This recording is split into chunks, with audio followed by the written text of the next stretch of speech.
In this video I'll show you how to replace the battery in an Apple Airtag.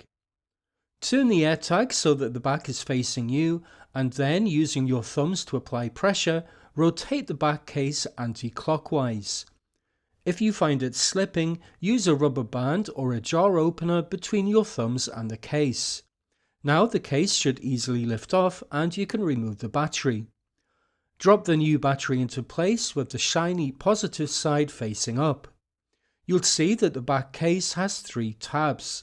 When replacing it, line these tabs up with the 3 hollows on the case body. Drop the back case into position and then using your thumbs rotate it clockwise until it stops turning.